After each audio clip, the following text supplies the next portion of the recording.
He's angry about mortgages. It's Angry Mortgage. He's swearing. He's cursing loud. He's old. He's opinionated. And he's been doing this so damn long. This program is about mortgages, and this is mortgage advice, but the advice may not apply to your situation. Contact licensed mortgage professionals for specific recommendations before you make decisions about mortgages. You may not agree with Ron, but if you don't, he thinks you're wrong. Oh, and did we say there is a lot of swearing? First of all, I want to talk a little bit about the housing market in Canada, because like if you're into the second week of March, in theory, it is starting to become the spring real estate season. Okay. So people say, wait a second, spring? I mean, it's March, dude. I mean, it ain't spring yet. So feels like it though. It is warm. But the other thing that people have to understand is that the house buying process is not instantaneous. Of course. Like nobody wakes up one day and says, call the realtor, we got to find one tonight. I mean, that's not how it works. Okay. I mean, people need to get pre-approved. So there's a lot of mortgage activity now getting pre-approved. Then people got to find the house. Then people have got to buy the house, and they got to win the offer. Or sometimes there's no offers, but they've got to select the home. There might be some things happen, like inspection reports. House might fall through. You never know. We see that. Conditional offers all the time. Absolutely, that happens. So and then finally, you got a firm offer, goes firm, and doesn't close for another 60 days or 75 or whatever the case may be. Okay.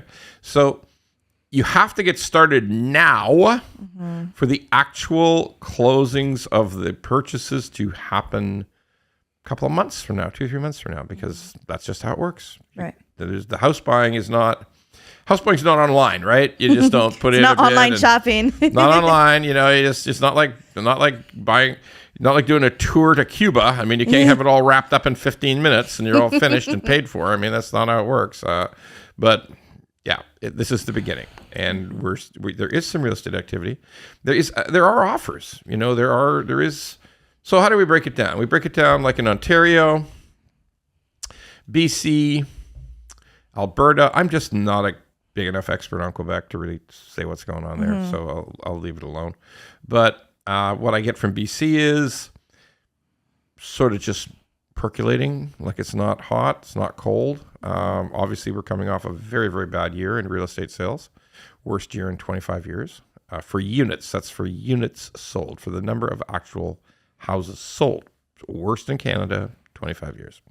So BC, the reports I get and the results we look at, kind of okay, just sort of steady, but not really blowing up at all. Not as bad as it was in Ontario last year, because Ontario was bad. There was very few sales last year in Ontario compared to other years.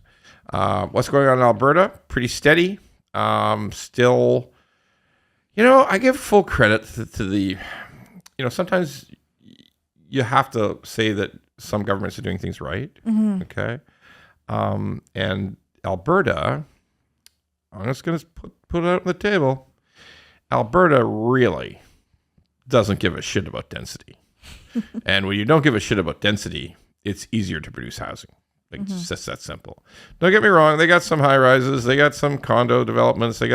But they just shovel out single family homes, townhomes, and semis. Like let's just build the fuckers. Let's just go, hey, look, oh dear, like we're going to lose out on ranch land. Fuck off. There's enough stuff in the rest of Alberta. There's enough places in Saskatchewan that are empty. We don't give a shit. We're just going to build houses. Okay.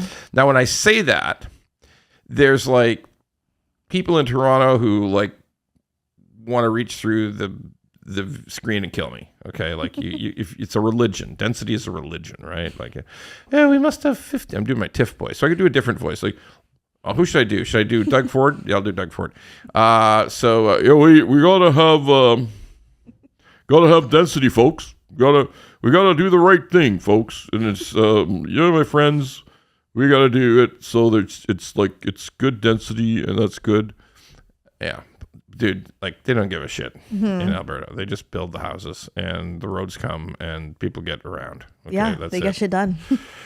And guess what? The prices are not bad. Okay. The prices are more reasonable. The product is more reasonable. People are getting what they want. So good for them. And the market activity is still pretty good.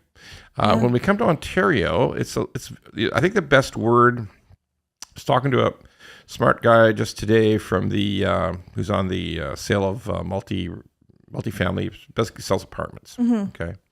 Smart guy, young guy, smart guy.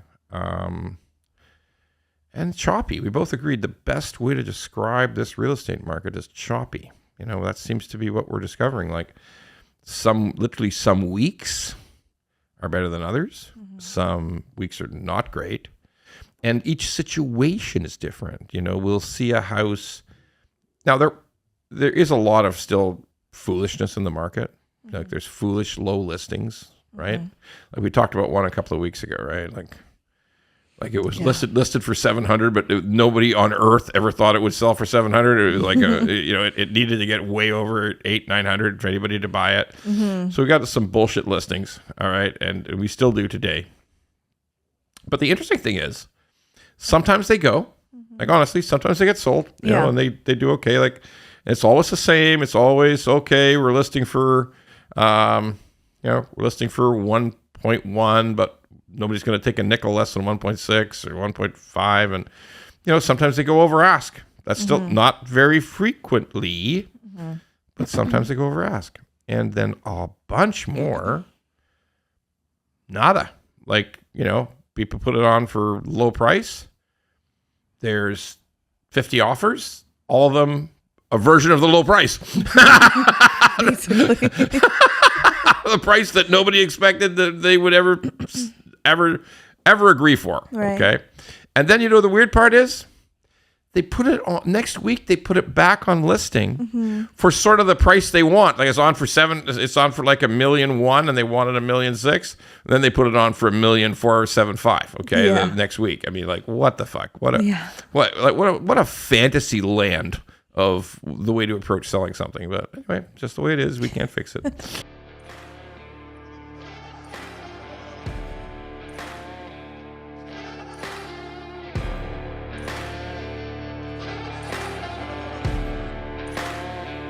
If you like the pod, well, don't just sit there. Go to YouTube, Apple, Spotify, and all the other ones and like the pod. And don't forget to subscribe so we can keep being angry at mortgages and swearing about mortgages. Angry Mortgage could use your support.